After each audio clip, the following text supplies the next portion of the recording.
Daniel Martínez de WeRoad. Daniel, bienvenido, ¿cómo estás? Engañamos a un influ, le mandamos una cartita y le dimos 1 hora y media para que pudiese encontrar algún amigo que se fuese con él a conocer Transilvania. El año pasado, más de 600 eventos entre Madrid y Barcelona. Ostras, son muchos. Hacemos nosotros uno al año y ya me apetece pensarme si el siguiente lo volvemos a hacer. Estamos acostumbrados a ver content creators en Maldivas, hoteles 5 estrellas o si hubiese 8 de 8 estrellas, todo súper cuidado, súper no real. No diríamos de edición, pero la experiencia que ves en Instagram y la experiencia que luego vas a tener es al 95% la misma. Y esto también es una clave de éxito de comunicación. Al no haber overpromise de producto, si más compras la experiencia por esto, vas a volver contento seguro.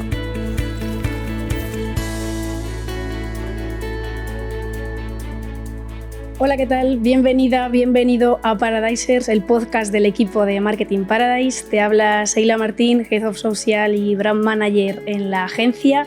Hoy estamos grabando nuestro programa 187, en el que vamos a hablar con Daniel Martínez de WeRoad, una marca que, entre otras muchas cosas que ahora nos contará, creo que algo que hace muy bien es fusionar el online con el offline, que parece que cada vez más nos ponemos en ese lugar de hay que rescatar el offline para vivir la realidad. Lo hace en el producto como tal, porque hablamos de viajes y al final son experiencias, pero lo hacen también en su comunicación. Así que vamos a que nos cuentes cositas. Daniel, bienvenido, ¿cómo estás? Muchas gracias. Muy bien. ¿Tú qué tal, Sheila? Pues muy bien, deseando que nos puedas contar cositas y profundizar un poco más en WeRoad. Vamos a ver. Venga, preséntate tú mejor que yo. ¿Quién eres? ¿Qué haces en WeRoad? ¿Y qué es WeRoad exactamente? Bueno, yo soy Daniel Martínez, soy el Marketing Manager para WeRoad en España. ¿Qué es WeRoad? Esta parte, la gente dice, reduce tu empresa en 5 palabras. Sí. No se puede, pero voy a intentar resumirlo lo máximo posible. Lo que hacemos son viajes en grupo con una segmentación generacional. Viajamos solo con público millennial, RZ, entre 25 y 49 años, y lo hacemos con 3 pilares. Primero, más o menos en el mismo rango de edad, son grupos de 25 a 35 y de 35 a 49. Vale. El segundo, nosotros lo llamamos con segmentación en Travel Moods, porque tú entras en la web y cuando ves los itinerarios hay unos gráficos. Entonces te indican si ese viaje es más de naturaleza, de cultura, de relax y playa o más de posibilidad de fiesta, por ejemplo. Y estas dos partes son muy importantes porque más de el 85% de nuestro usuario es solo traveler. Entonces no conoce a nadie cuando se apunta al grupo. Con esto lo que hacemos es como una especie de prealgoritmo, ¿no? Vas a viajar más o menos con gente de tu edad y más o menos con gente de tu rollo. Y esto nos funciona súper, súper bien porque al final son gente más o menos en el mismo momento vital y mola mucho porque te saca de tu zona de confort. Entonces, yo te puedo decir que cuando empiezas un grupo, a las 3-4 horas, con uno o dos, prácticamente sois como amigos del colegio, porque no te obliga a hablar, a presentarte, ¿no? Entonces, al final la experiencia es que vas con 15 desconocidos, pero vuelves con 15 amigos. Y esa parte es una de las que funciona muy bien como producto, ¿no? Y la tercera parte es que todos los viajes están siempre coordinados por un coordinador de viaje. Los coordinadores no son oficiados en turismo, ¿vale? Son gente, por ejemplo, como tú, que tienes tu trabajo por cuenta ajena y en tus vacaciones decides viajar como coordinadora de viajes de WeRoad. Vale. Hay un proceso de selección y de formación. De hecho, cada vez hay más. Esta figura está funcionando muy, muy bien. Tenemos lista de espera de 1 año y para que te hagas una idea, se selecciona como un 15% de la gente que aplica. Entonces, lo bueno de estos coordinadores de viaje es que son, digamos, el viajero que... como el amigo que se come el marrón, ¿vale? Es el que lleva la parte logística del turno, vale. Es el ambasador de la marca de forma offline durante el viaje y muchas veces es la primera vez que va al destino también con el grupo. Y esta parte parece una tontería, pero es vital, porque tú imagínate, no es lo mismo ir el que va a Jordania y ve a Petra por primera vez, pues lo mismo si es tu primera maravilla del mundo, llevas un hype aquí arriba. Si tienes un guía turístico que lleva 25 años contando la misma peli en el mismo sitio, que es su trabajo del día a día, pues evidentemente te lo puedo contar una mejor o menor, pero el feeling es diferente. Y esto lo que hace es que al final, tanto el coordinador de viajes como el viajero va con las mismas expectativas, viven el turno de la misma manera y es como ese amigo que viaja contigo y no como si fueses el profe del cole. Qué guay, qué guay. Mola porque muchas veces hablamos de primero te tienen que comprar el mensaje y luego ya que te compren tu producto, y el mensaje te vas a ir con desconocidos pero vas a volver con amigos, y el mensaje va a haber un amigo que se encargue de todos los marrones, de crear el grupo, de buscar los sitios y demás. Ya es como muy, muy potente. Sí, sí. Dime. Sigue. ¿Qué haces tú dentro de We Road por ubicarte? Yo me dedico a la parte de Brand and Communication para España. Toda la parte de lo que veis de campañas de brand, sponsorship, partnership, parte de influencers, y luego, digamos, trabajamos con la parte de headquarter como si fuesen agencia propia para We Road de España. Entonces, digamos que llevamos una parte localizada en país y otra parte de trabajo con global. Muy bien, o sea que tienes un poquito de todo en tu... Me aburro un montón, Sheila, me aburro un montón. Hay que darte más cosas. Vale, tenéis como diferentes mercados. ¿Cómo os organizáis un poco tanto entre los diferentes mercados como dentro del propio equipo, ese equipo de brand, marketing, como lo queramos llamar? Mira, nosotros estamos presentes ahora mismo en 4 mercados más 1. Ahora te cuento un poco por qué. La compañía nació en 2017 en Italia. Saltamos en diciembre de 2019 en España. Momento perfecto, 2 meses después COVID. Vendiendo viajes, maravilla. Clavadísimo. Pero no nos bastó y lanzamos UK en octubre del 2020 y luego Francia y Alemania en octubre del 22. Entonces ahora mismo estamos presentes en 5 países. Lo que pasa que digamos que el producto es exactamente el mismo en los 5 countries. La diferencia es la lengua vehicular. Si tú viajas con We Road de España, viajas en español. Esto permite que la gente pueda viajar desde Brasil, Nueva York, Sydney o Tokio y se una al grupo en el destino sabiendo que el lenguaje es el español y van a conocer gente en español, y en Italia en italiano, en Francia en francés, para conectar viajeros de todo el mundo, ¿no? Entonces, realmente el producto es el mismo excepto la lengua vehicular. ¿Qué hemos hecho con UK? Al final, el objetivo con UK es que es el inglés. Es decir, realmente mucha gente a nivel mundial habla en inglés y no hemos querido cerrarnos solamente en el mercado, digamos, angloparlante, sino en cualquier persona que esté viviendo en cualquier parte del mundo que quiera conocer gente a través del inglés. Entonces, ahora UK lo hemos convertido en .com y vendemos a nivel mundial viajes en inglés. Aquí es el único punto de la compañía donde estamos haciendo una city strategy en vez de country strategy. Vale. Pero esto es como lo tenemos organizado. Luego, ¿cómo funcionamos a nivel de marketing? Pues, como te digo, tenemos presencia en local y el marketing en headquarter. Vale. En headquarter tenemos 2 patas, principalmente. Performance, que está todo con el equipo de Italia. Cada uno tenemos nuestro account en nuestro idioma para hacer toda la parte de localización del país. Contenido, que funcionamos de una forma un poquito extraña, pero esto tiene que ver con la estrategia. Tenemos un equipo que lleva toda la parte estratégica y luego trabajamos con Local Heroes. No sé si la gente ha ubicado We Road o no, pero una de las máximas que tenemos en contenido y que a mí me encanta como estrategia es que nosotros trabajamos UGC Content. Entonces, al trabajar solo con contenido generado por usuario, necesitamos tener un punto local que pueda trabajar con ese usuario, estar pendiente de los contenidos que se suben, lo que nos mandan y tal. Entonces, esos Local Heroes son gente de la comunidad que trabaja con el equipo de contenido global y que luego la estrategia local se termina hablando también con nosotros desde el equipo de marketing España, Francia o el país que corresponda. Y luego la parte de Brand and Communication es la que sí tenemos localizada en país. Vale. Y hay una persona como yo en el resto de países. Vale, o sea que tendríais como una estrategia global que vais adaptando un poco a los diferentes mercados, necesidades, en función de... Digamos que We Road nace como una solución a una necesidad generacional. Porque hablamos de solo travelers, porque la gente nos pasa, ¿no? Que abres un grupo en el mes de enero de WhatsApp y dices, vamos a planificar irnos a Tailandia este verano. Y en el mes de junio lo has cerrado porque nadie ha contestado, ¿no? Entonces vivimos mucho con esa persona que se queda tirado, ¿no?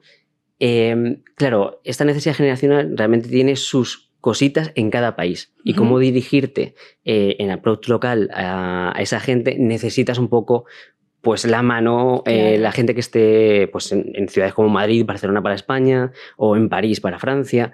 Entonces digamos que la estrategia se hace desde headquarter, pero luego se aterriza en local para poder llegar mejor a ese usuario final. ¿Notas mucha diferencia entre generaciones? ¿Lo tenéis como muy en cuenta a la hora de comunicar? ¿Cómo diferenciáis esto en vuestro contenido y demás? Esto es voy a decir una batalla a nivel trabajo es muy bonito a nivel producto, ¿no? Por suerte o por desgracia, nosotros pertenecemos a un grupo de Italia que se llama Wendy Group, donde solo se hacen empresas para nuevas generaciones. Vale. Nosotros somos la parte de Travel Millennial, Early Z, como te digo ahora, y es verdad que había un cierto miedo, ¿no? Porque cuando nace la compañía, nace solo para millennials, pero claro, nos hacemos mayores. Entonces, el que tiene 40 en ese momento, pues cumplirá 45, 46, 47, incluso saldrá de target. Y por debajo, habrá un momento en el que ya no son millennials, sino que son Early Z, que es lo que estamos trabajando ahora. Y había un poco de miedo de decir, oye, nosotros nos conocemos porque la empresa está fundada por millennials para millennials, y había un poco de ese vértigo de decir, ¿qué va a pasar 5 o 6 años después cuando una generación nueva empieza a entrar en el producto? A día de hoy podemos decir que al menos los Early Z funcionan de una forma súper similar a cómo han funcionado los millennials en este formato de aventura, de viaje, en formato solo traveler, y de momento el producto tiene una buena continuidad. Pero es verdad que es un reto comunicativo. Ten en cuenta que al final vendemos una experiencia de viaje aspiracional. La soledad creo que es una de las pandemias de nuestro siglo, y esto no pasa solo en los millennials, pasa en los Z, pero también pasa en generaciones anteriores. Entonces, cuando mucho del usuario que se te acerca por encima de 50 años, claro, la comunicación es negativa para él, porque le ha podido molar mucho el vídeo que has puesto de ese viaje que se quiere hacer, y de repente, porque tú eres un producto generacional, le dejas fuera, ¿no? Entonces, intentamos cuidar mucho el mensaje para impactar lo más foco posible a nuestra generación. Esto no siempre es fácil, pero sí que es verdad que es muy bonito desde el punto de vista de marketing. Me acuerdo de una campaña que hicimos, no sé si os sonará, una lona que hicimos en la calle Fuencarral el año pasado o el anterior, justo en el mes de abril, y era Abril Viajal, en vez del Abril Cerral del famoso meme, ¿no? Parece una tontería, pero esa campaña seguramente solo la entiendan los millennials. Es algo que pasó hace 14 o 15 años. Está focalizado en un programa de televisión cuando la gente veíamos televisión y no consumíamos por plataformas. Y yo, de hecho, cuando hacía test con mis padres, me decían, no lo entiendo. Digo, vale, pues si no lo entiendes, está bien tirado. Porque nosotros sí, vosotros no. No hay un problema, digamos, de hacer un overpromise a gente que luego no puede viajar con nosotros. Claro, esto no es fácil. Día a día tienes que estar viendo qué tipo de fotografías pones, qué tipos de copies, cómo hacer los captions. Hay que hilar muy fino, pero yo creo que es un reto comunicativo muy, muy guay, porque el éxito del producto depende de que esa comunicación se haga ad hoc para el target. Desde luego. Hablábamos justo antes de que os veo presentes todo el rato, todos los días casi, haciendo cosas, y hablaba al principio del podcast en la intro de esa conexión con el offline y el online, mencionabas toda la lona.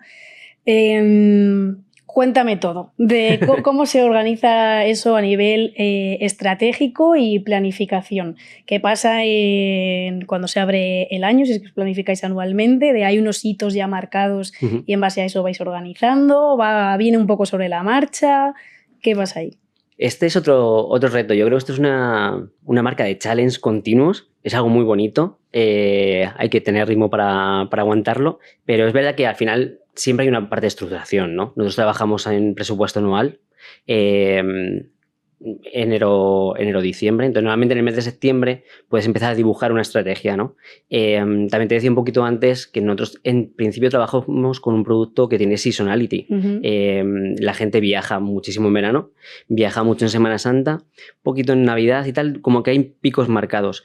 Pero nosotros tenemos el extra de que viajamos con un formato solo traveler. Entonces, claro, el solo traveler puede ser, por ejemplo, por tema de profesiones.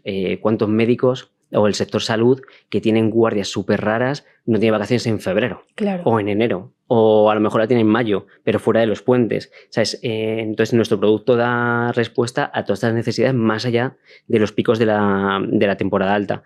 Así que aunque marcamos un poco que hay que hacer una campaña previa a Semana Santa, que hay que hacer una campaña previa al verano, hay que estar todo el año activos, porque nuestro usuario nos reclama estar todo el año activos.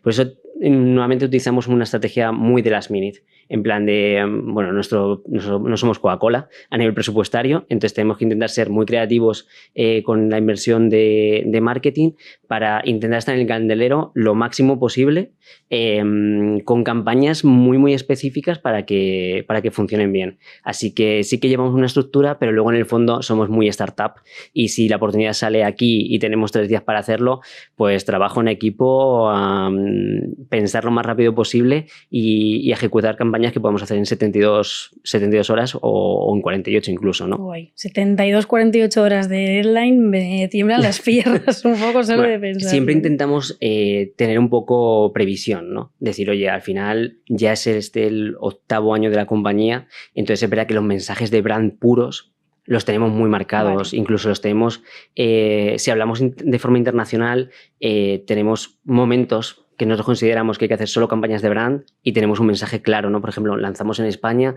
con prepara la mochila, los amigos los ponemos nosotros, ¿no? Era un resumen perfecto de cuál era la experiencia cuando ibas a la parte de solo traveler. Este formato de comunicativo al final funciona muy bien en los lanzamientos, pero claro, no lo haces en plan una vez y ya. A lo mejor tienes un par de años, 2 años y medio, donde tienes que estar pico pala con el mismo mensaje, actualizando la parte creativa, pero el mensaje tiene que ser el mismo para poder penetrar en el país y que se te reconozca por el formato de viaje, ¿no? Luego ya puedes decir, oye, venga, me permito el lujo, tengo un poquito de awareness, vamos a jugar con la parte creativa para empezar a aumentar. Ahí es donde empieza un poco ese estrés de decir, vale, ¿ahora qué me invento? Cuando ya posiciona el producto, tengo que seguir haciendo cosas guays y tal, pero puedes dar un salto creativo un poquito más de riesgo. Perfecto. Siempre vas a compaginar la parte de brand con la parte más creativa para tener un poquito más de ruido y empiezas a jugar con deadlines más cortitos, pero la primera parte siempre intentamos que sea lo más suave posible. Está bien un poquito de adrenalina. Sí, hombre, de vez en cuando.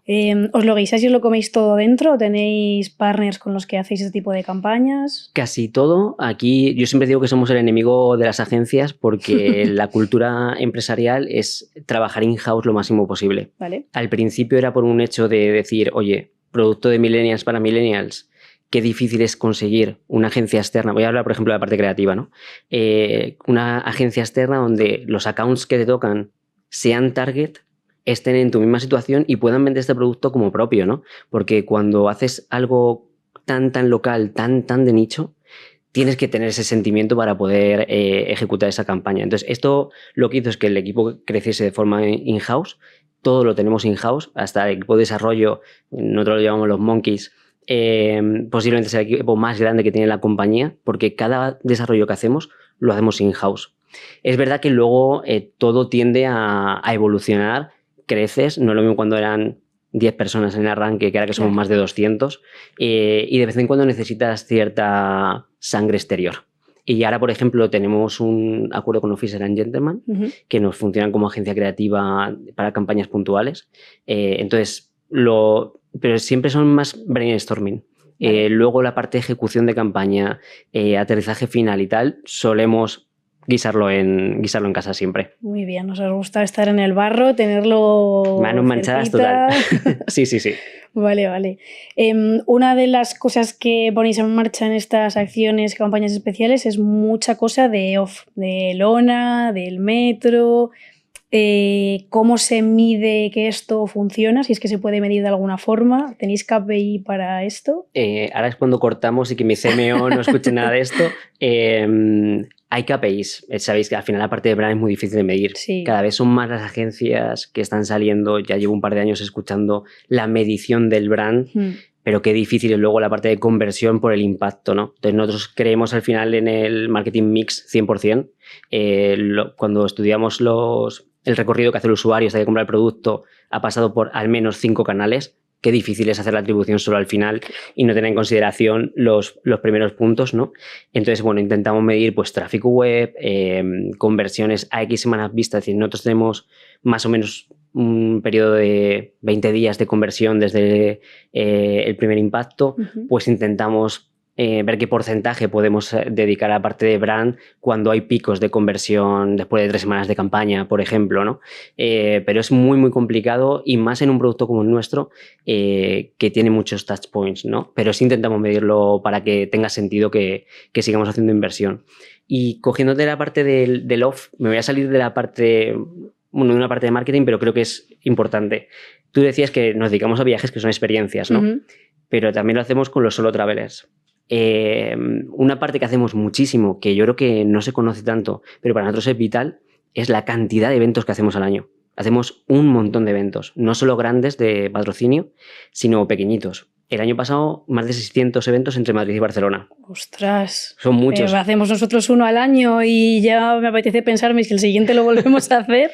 Pues hacemos 600 y tiene una lógica, ¿no? Son eventos que pueden ser, por ejemplo, quedar a tomar cañas en un bar. Vale. Ya está, así de fácil, ¿no? Pero nuestro usuario al final no va a conocer a nadie cuando se junta en el grupo. Entonces, una forma muy guay de ver una primera experiencia es, oye, saquemos esto del viaje y traigámoslo a nuestro día a día. A mí me cuesta encontrar, porque al final nuestro va a hacer nuevos amigos, ¿no? Y cuando tú tienes amigos que están casados con niños, tú no, necesitas un ocio diferente que no muchas veces encuentras en tu círculo con quién hacerlo. Entonces nosotros hemos venido a sustituir eso en los viajes, pero incluso también a nivel del día a día, ¿no? De ahí que seamos una community real, ¿no? Porque hacemos cosas más allá de los viajes con nuestra comunidad de forma diaria. Entonces, estos eventos pequeñitos, la gente viene y puede ver qué otro tipo de gente se junta contigo en esas cañas en Barcelona, en Madrid, en Segovia o en Zaragoza y entender un poco cómo va a ser luego el funcionamiento del viaje.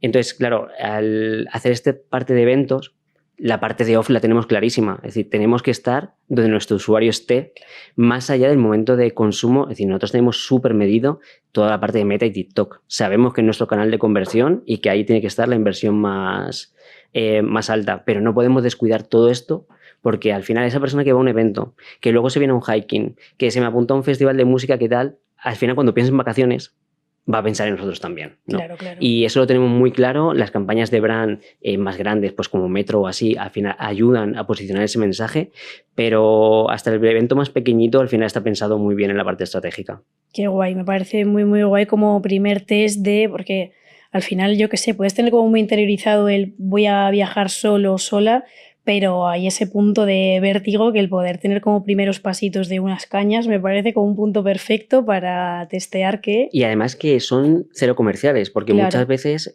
no están organizados por nosotros, son los coordinadores de viaje. Imagínate que a mí me encanta hacer buceo, pues de repente si vivo en Barcelona planteo una escapada de buceo aquí en un indoor o algo de ese estilo. Entonces al final volvemos al punto de gente más o menos de tu rollo porque van a hacer la misma actividad que tú. Y luego no tienes a alguien que te vaya a vender la moto de la empresa, porque lo estás haciendo con un cordi en su tiempo de ocio, que si luego vas a hablar de viajes es porque has venido aquí a través de WeRoad y a lo mejor le preguntas, oye, ¿te ha caído bien? Claro. No me importa irme contigo de viaje, cuéntame más, ¿no? Entonces funciona de una forma muy orgánica y yo creo que es uno de los éxitos de la compañía y de la comunidad de coordinadores que tenemos. Qué guay.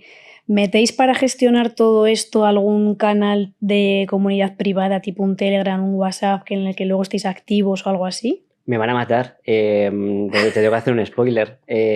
Hasta ahora utilizamos plataformas externas, pero es verdad que ahora ya la comunidad a nivel internacional va a superar las 300.000 usuarios.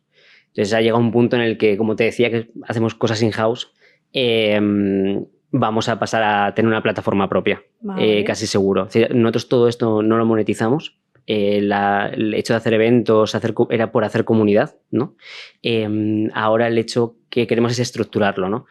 Son 5 países, a través del .com, lanzamiento mundial, empieza a irse de las manos y hay que dar un poquito de forma. Entonces vamos a lanzar una app en breve donde vamos a poder tener todo esto también de forma in-house. Qué guay, qué guay. O sea, ahora ahí también será divertido el poder gestionar comunidad propia como tal, porque a veces en redes hablamos como de gestionar la comunidad, pero a veces está como un poco abstracta, diluida, no sabes muy bien a quién estás hablando.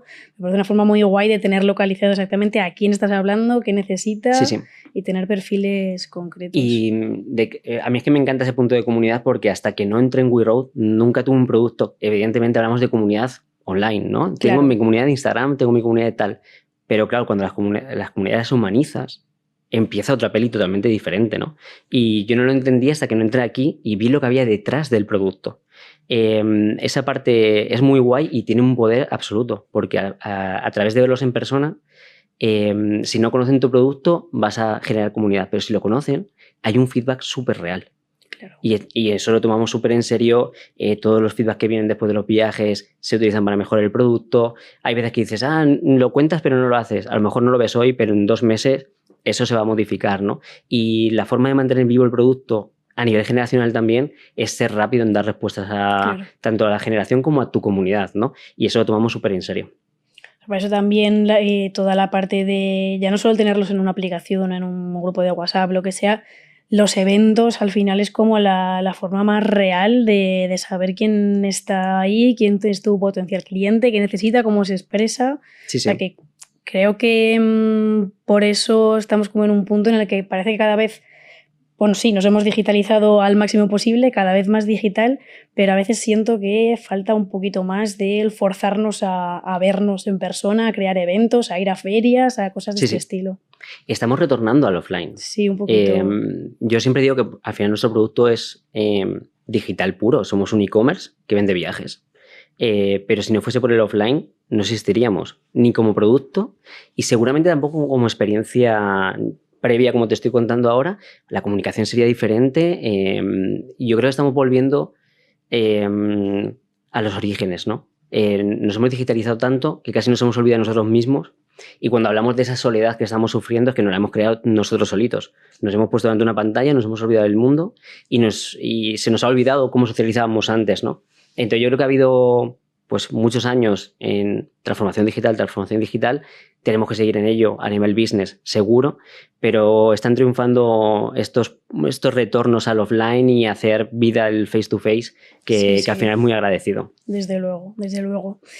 Siendo responsable de la parte de brand, que te siento cerca, hay una cosa que siempre me preocupa. Siempre que viene alguien de restauración que tiene un servicio de delivery y que entre medias de su producto, de su marca, entra un Globo, un Uber Eats, lo que sea, siempre les pregunto lo mismo y creo que en este caso puede ser un poco parecido de cómo controlas al 100% o al 90% si es posible que la marca en toda la experiencia, en todo el proceso de la experiencia, se cuide, se mantenga, porque entiendo que entran como diferentes intermediarios desde el propio equipo hasta otras marcas o... Sí, es la segunda vez que me hacen esta pregunta en 2 semanas.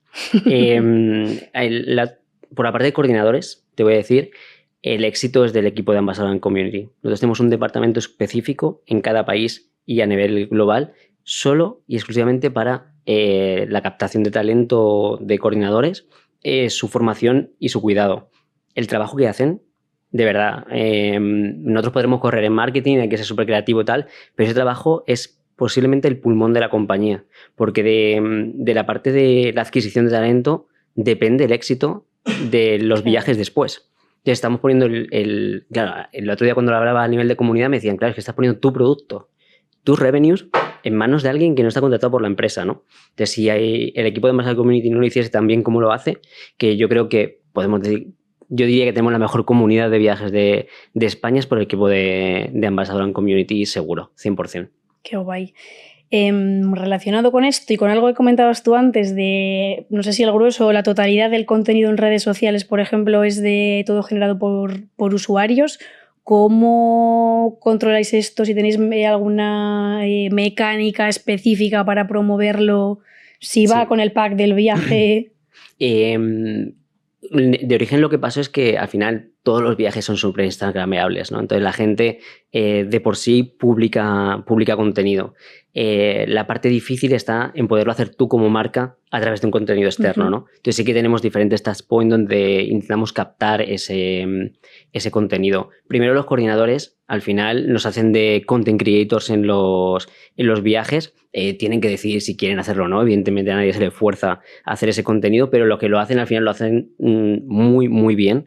Y es como si tuviésemos un equipo de social media gigante, más de 300 personas creando contenido para nosotros en todos los viajes, ¿no? Pero luego valoramos mucho el contenido del viajero real, claro, ¿no? El que ha pagado por la experiencia, por decirlo de alguna manera, ¿no?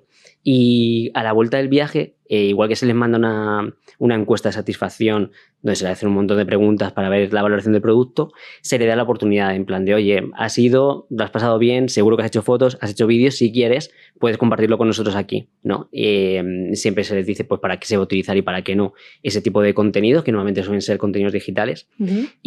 Pero, por ejemplo, todas las campañas de brand que hacemos es UGC también. Es decir, las fotos que estáis viendo ahora en Metro, por ejemplo, son fotos reales de viajeros reales. Entonces, esas fotografías sí que llevan unos permisos aparte. Vale. En plan de, oye, pues evidentemente voy a exponer tu cara a X millones de impactos, necesito que me deis un consentimiento para poder utilizar esta fotografía. Pero sí que al final por sí mismos publican muchísimo contenido. El equipo de social es el que se encarga de estar ahí pendiente de recopilar todos estos contenidos y luego aparte se les motiva para que lo puedan compartir con nosotros. Qué guay. Pero al final es intentar que las redes sociales te transmitan justo esa experiencia, la deseabilidad y demás, llevado al extremo máximo, porque es la gente contando tal cual lo que pasa. Y de hecho que a nivel producto creo que una cosa muy importante es que cuando hablamos de travel siempre hablamos de aspiracionalidad, ¿no? Estamos acostumbrados a ver a travel content creators en Maldivas, hoteles 5 estrellas o si hubiese 8 de 8 estrellas, todo súper cuidado, súper no real. Entonces, al final, cuando haces UGC, lo que está viendo el usuario en Instagram, en el 95% de las ocasiones va a ser exactamente lo que luego va a vivir. Claro. ¿No? No vas a ver un monumento sin gente porque se ha retocado, no diríamos de edición. Al final vas a ver lo que ese grupo se encontró ese día. Que a lo mejor tú encuentras más o menos gente en ese punto, que pasas por esa playa o a lo mejor por otra parecida, puede variar un poquito, pero la experiencia que ves en Instagram y la experiencia que luego vas a tener es al 95% la misma. Y esto también es una clave de éxito de comunicación. Al no haber overpromise de producto, si más compras la experiencia por esto, vas a volver contento seguro. Qué gusto, porque es verdad que podría causar el efecto contrario, como muy a lo grande, el que todo parezca perfecto, fotos editadísimas. Y oye, que sí, que luego viajas allí, el sitio es chulo y mola de verdad, pero que incluso quede como demasiado aspiracional Justo. O lejano, con un poco ese riesgo. Sí, sí. Qué guay. ¿Habéis trabajado con influencers o content creators que no estén como dentro del equipo? Sí, tenemos una línea en la parte de comunicación de talents. Creo que, bueno, normalmente tenemos como desperdigados a lo largo del año X número de colaboraciones. No es fácil porque al final hablamos de travel, todo el mundo quiere viajar, pero claro, él tiene que hacer fit el mood también. No todos los content creators al final están abiertos a un viaje con desconocidos. Claro. Y más si son conocidos. Porque es como, lo que no quiero es un grupo de groupies detrás mía, ¿no? En un viaje que al final son mis vacaciones, aunque a lo mejor lo haces por trabajo o lo que sea. Entonces no está tan fácil encontrar ese perfil que tenga fit con la experiencia real. Porque volvemos un poco a la parte de comunidades reales. Yo puedo coger a cualquier talent, si tienes el presupuesto, lo coges, lo pagas, habla de tu producto. Pero la comunidad que está impactando no sabes si al final es consumidora o no potencial de ese producto, y en nuestro caso somos un nicho súper concreto. Entonces, no por tener 7 millones de usuarios es mejor acción que a lo mejor alguien con 20.000, que realmente es una comunidad súper aventurera o fanáticos del surf, y nosotros tenemos viajes de surf y te puedes venir a un viaje de nicho. O sea, hay que darle como mucho hilo. Pero es verdad que luego nos gusta hacerlo de una forma súper orgánica. Y el año pasado hicimos una acción con Natcher, con Marius Lecker, sí, y 4 o 5 talentos más, que por ejemplo a mí me encantó. Y que pudimos ver cómo daba resultados a nivel de posicionamiento de un itinerario concreto, ¿no? Nos llevamos en un viaje de talents, era la primera vez que hacíamos algo externo a un grupo real, con la diferencia que de por sí los talents entre ellos no se conocían. Entonces era, bueno, un grupo de talents dentro de un WeRoad, pero con la misma experiencia también de conocer a alguien distinto durante 8 días. Es verdad que al final había muchos millones de followers entre todas las cuentas, pero hay un poco de miedo de decir, oye, ¿cómo van a vivir la experiencia? Y nuestra sorpresa fue que es exactamente igual que cualquier otro grupo. ¿Cómo lo hicimos? Al final hicimos como 3 impactos, por decirlo de alguna manera. Un brand content al principio para posicionar el producto dentro de sus canales, pero esa parte que yo creo que fue la más bonita fue puro adaptado a sus líneas discursivas. Les dijimos, este es el brief de producto, pero tú tienes que hacer con este producto lo que en tu comunidad vaya a funcionar. Y en este grupo teníamos casi un 70% de content creators de humor. Entonces sabíamos que iban a jugar con humor con nuestro producto, pero el éxito de la campaña en esa parte venía con que lo más que vimos en comentarios era: me acabo de comer una publi.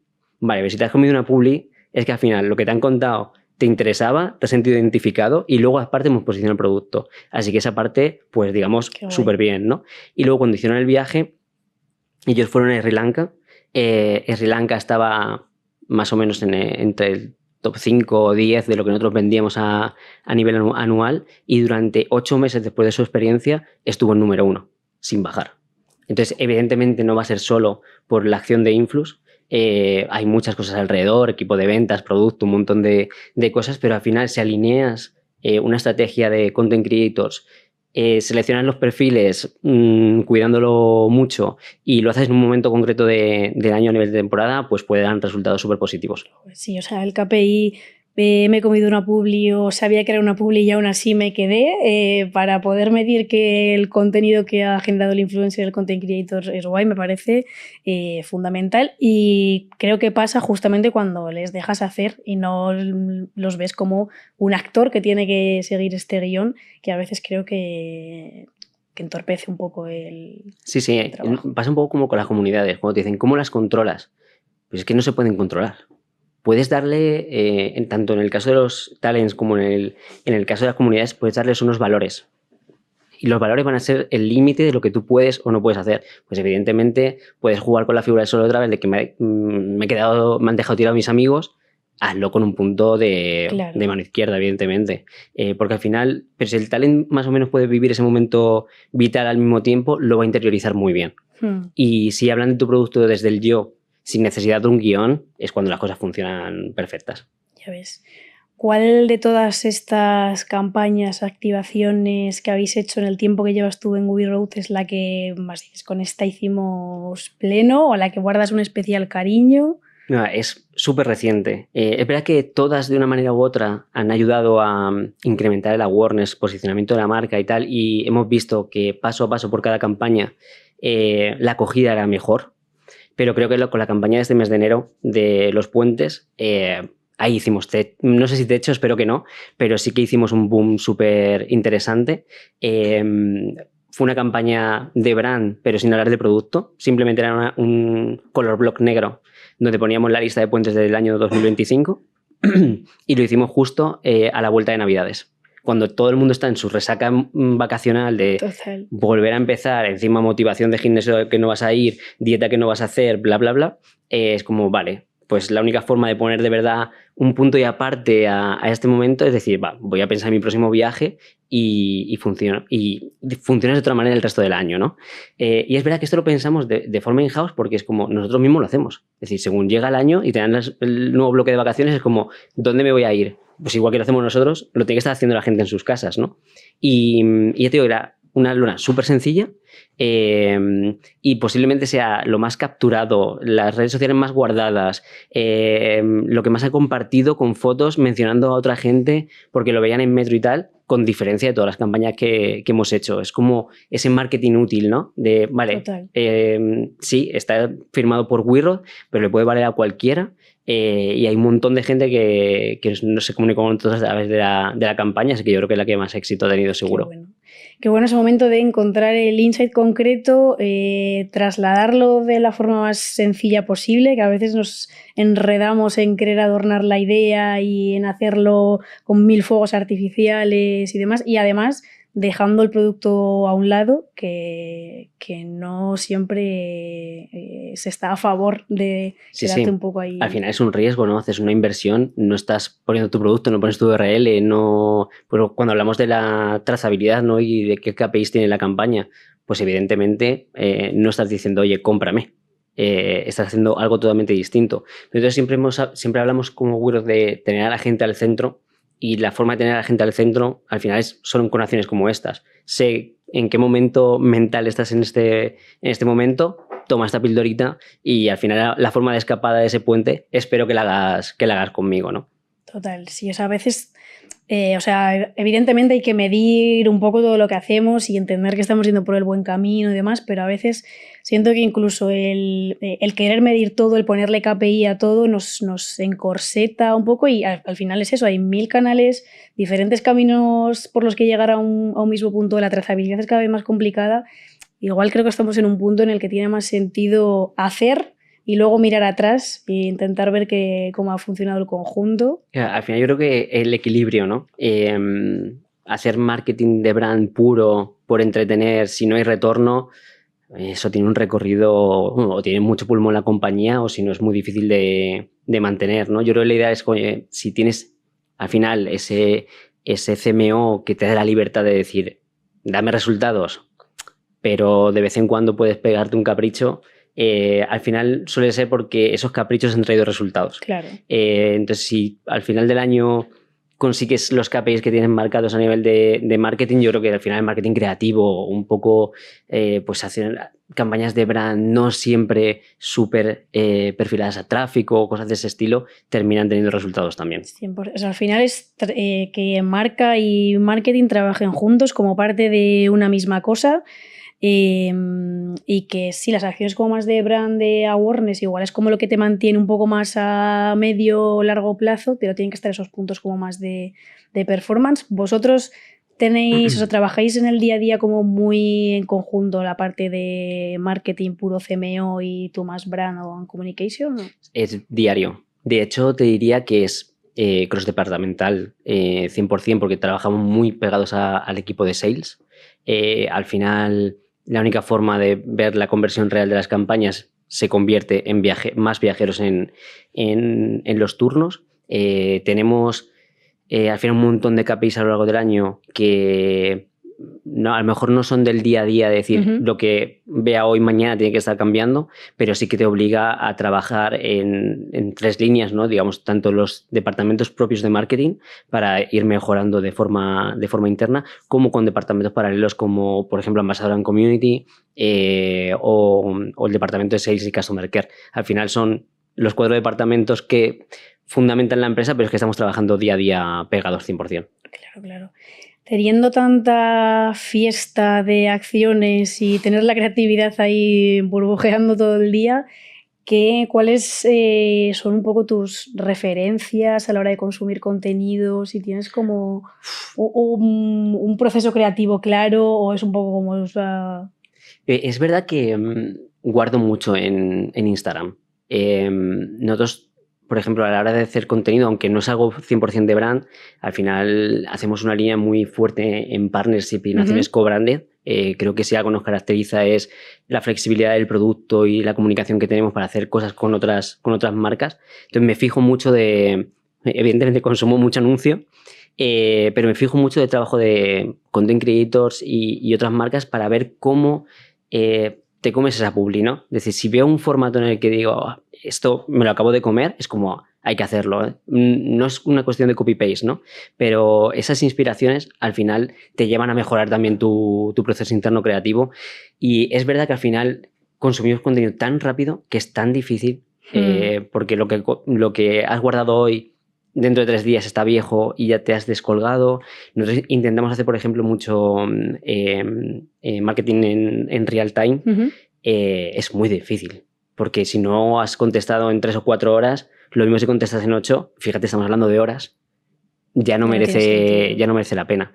Entonces es verdad que sí que guardo un montón de contenido, me como un montón de charlas. Al final, aparte de eventos, de ver cómo trabaja otra gente, podcast, nunca sabes qué referencia te van a dar, que a lo mejor lo están hablando para un producto totalmente diferente y tú dices, hostia, es que esta es la tecla que me falta a mí aquí. Total. Y ahí puedes mejorar procedimientos. Así que yo creo que la clave es, igual que vendemos contenido casi, consumirlo de la misma manera. Total, siempre tenemos aquí la máxima y el debate de si se pueden gestionar redes sociales, por ejemplo, o crear contenido, creaciones, sin ser tú un usuario de estar muy dentro de las redes y verlo desde ese punto. Yo creo que es muy difícil. Para mí casi imposible, diría, si no vives las redes y el contenido, luego poder crear un contenido medianamente decente y que tenga recorrido y que funcione, porque no es solo hacer contenido, sino Claro. que luego funcione, que entienda los códigos del canal en ese momento, que retenga.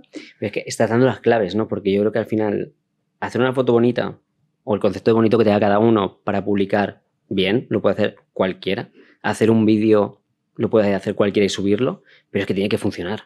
Al final tienes unas métricas de tráfico, de reach, de engagement, que es lo que van a hacer que tu canal funcione y que tu empresa, por ende, termine vendiendo más, ¿no? Y los códigos, ¿cada cuánto cambian? Si es que antes hablábamos de los algoritmos.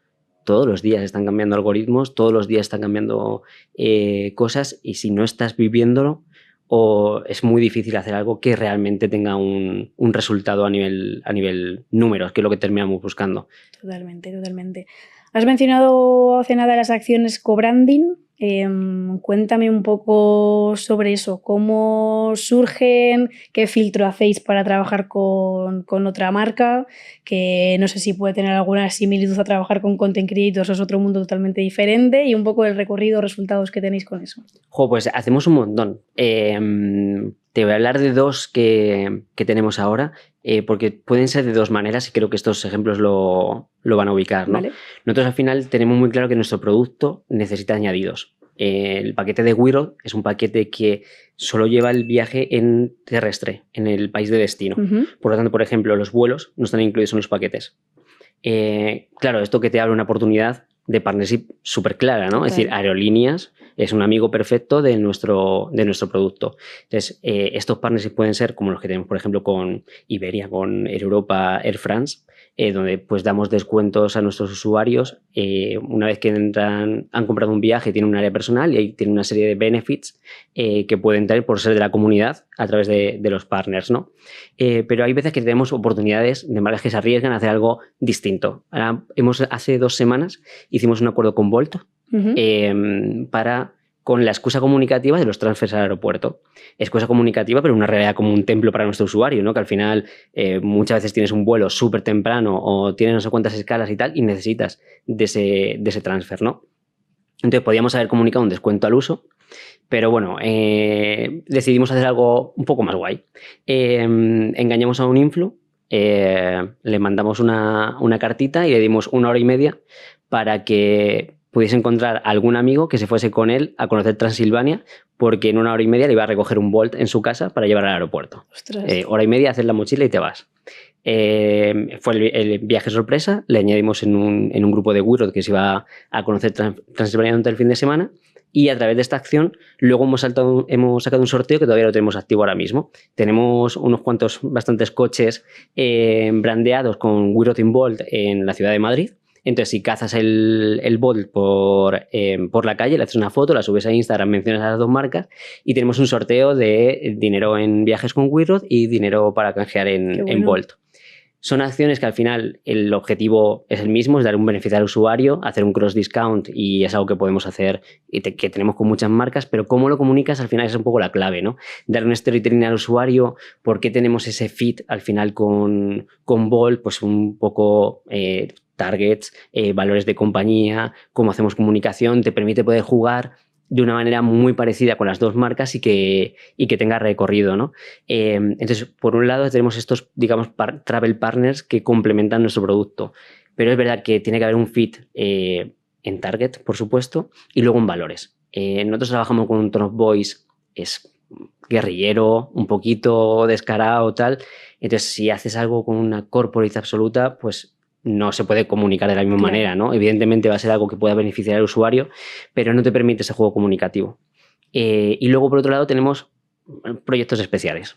Ahora, la semana que viene, lanzamos la Wiro Burger, Home Burgers and Shake, que ha lanzado en Madrid hace unos meses, una marca colombiana muy conocida de hamburguesas, han lanzado aquí. Y nos hicieron un challenge en plan de, oye, ¿cómo creéis que tendría que ser una hamburguesa viajera para montar algo con vosotros? Y dijimos, bueno, pues vamos a preguntárselo a la comunidad como hacemos siempre. Entonces hicimos una especie de survey durante unos días a la comunidad para ver qué ingredientes ellos pondrían para que sea una burger con sabor a los viajes de Wiro, y ahora están en un formato creativo para hacer una degustación la semana que viene, que vamos a hacer un evento para unas 100 personas donde se va a votar la Wii Road Burger.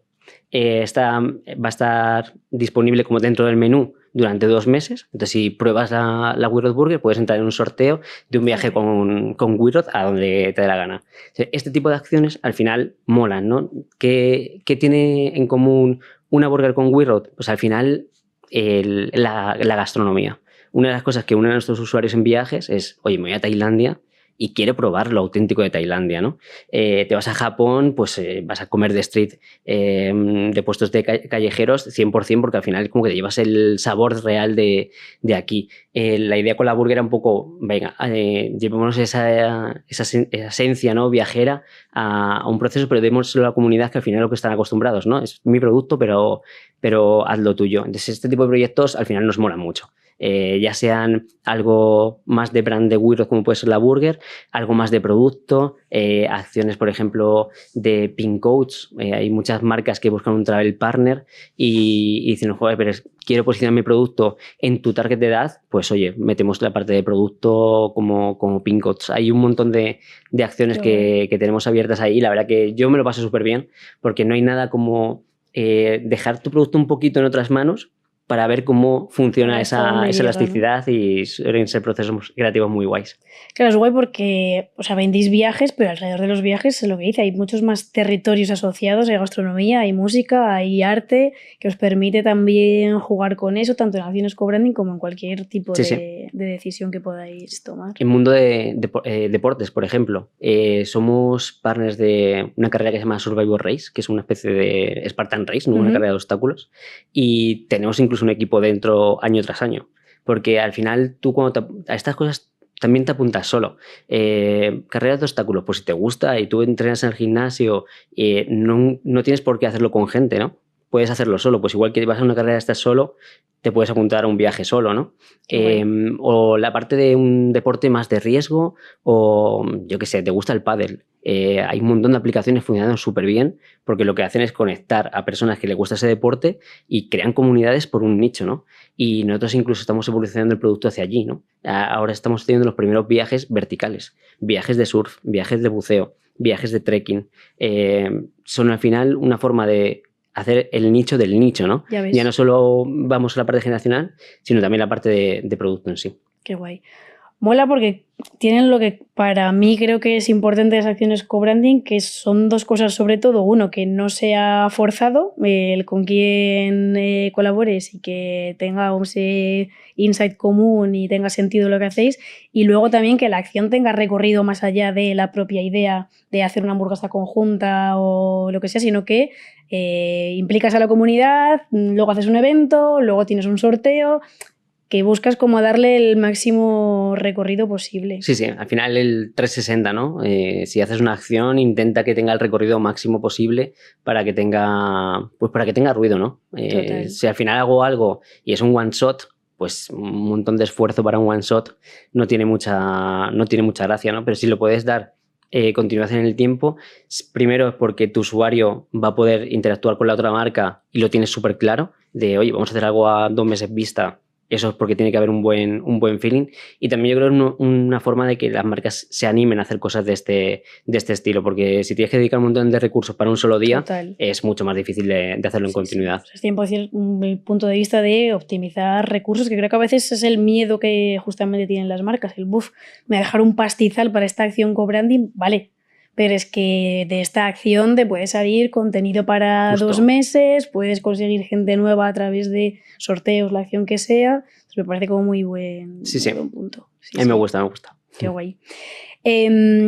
Pensaba cuando pensaba un poco a ver qué cosas te podía preguntar en TikTok, porque hablamos de que cada vez más se utiliza como buscador. Entiendo que en el sector viajes es un ejemplo clarísimo en el que cada vez se esté utilizando más TikTok como buscador.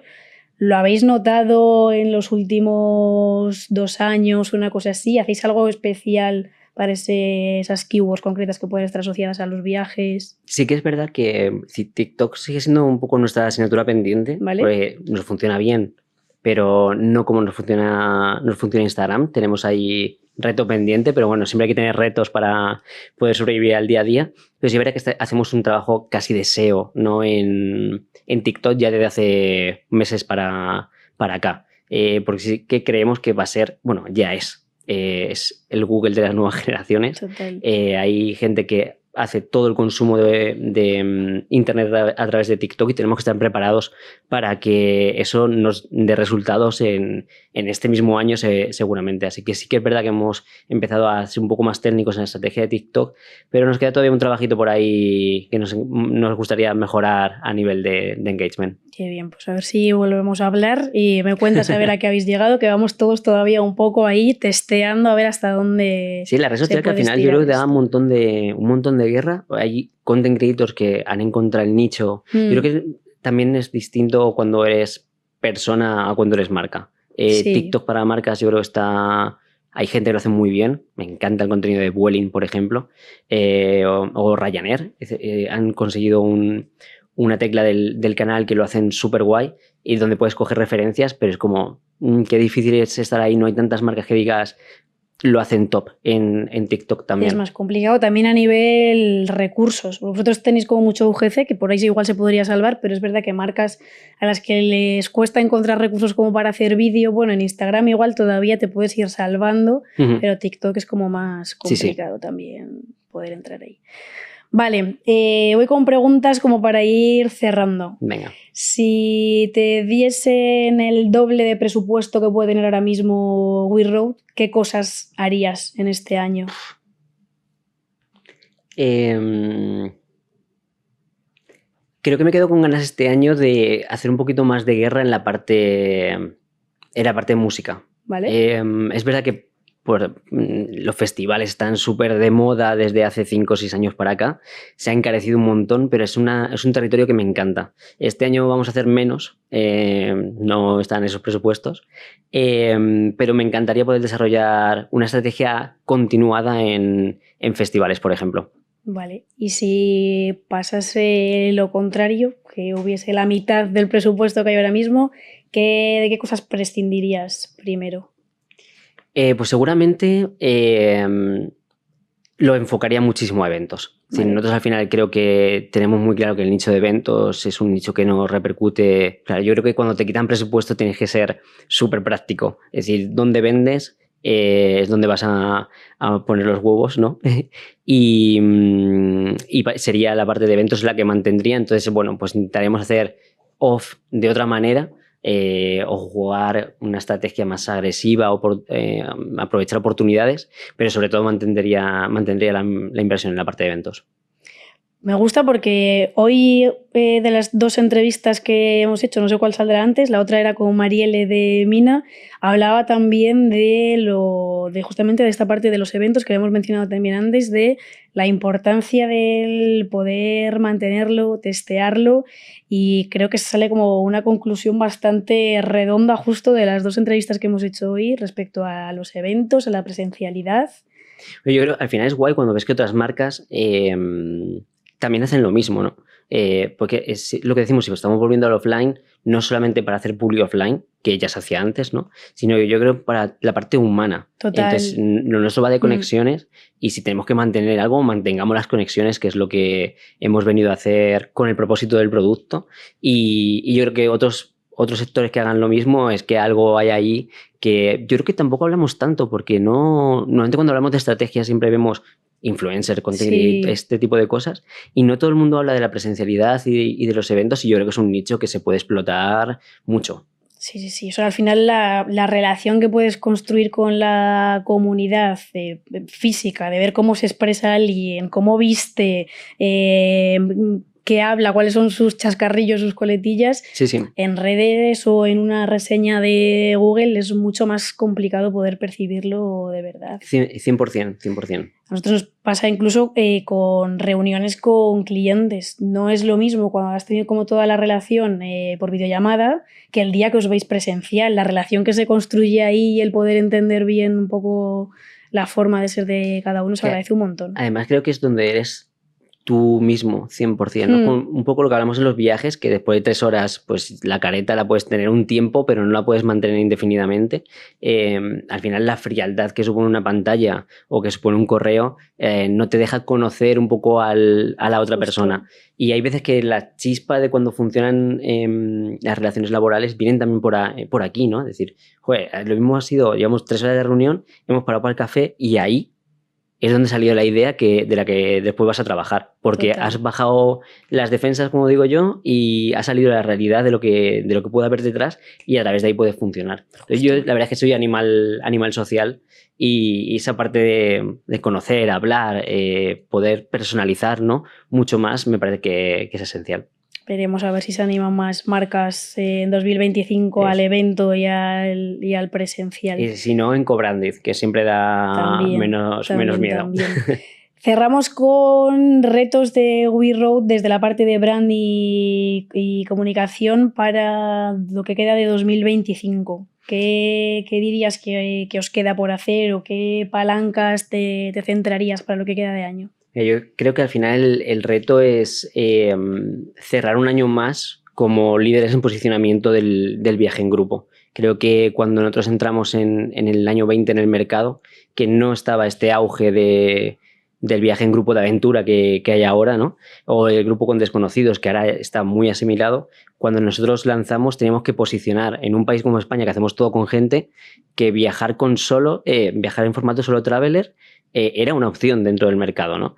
Y creo que después de pico pala, de 5 años trabajando marca y posicionamiento, ahora el reto es mantenernos en esa línea, seguir liderando el mercado y seguir activando estas palanquitas que no funcionan, ¿no? Pues campañita de verano aquí, trabajo en la parte de deporte, trabajo en la parte de música, en la parte de cultura, seguir posicionando esos touch points para un año más poder cerrar el año como líderes del sector. Qué guay, un 2025 de no aburrirte ni lo más ni un mínimo. Poco. Pues nada, muchísimas gracias, Daniel. A ti, un placer. Y nada, a ti que nos estás viendo o escuchando, lo que sea que estés haciendo, muchas gracias por escuchar un episodio más. Acuérdate de seguirnos y suscribirte para poder decir eso de yo ya les conocía antes de que fueran famosos y nos vemos en el próximo episodio.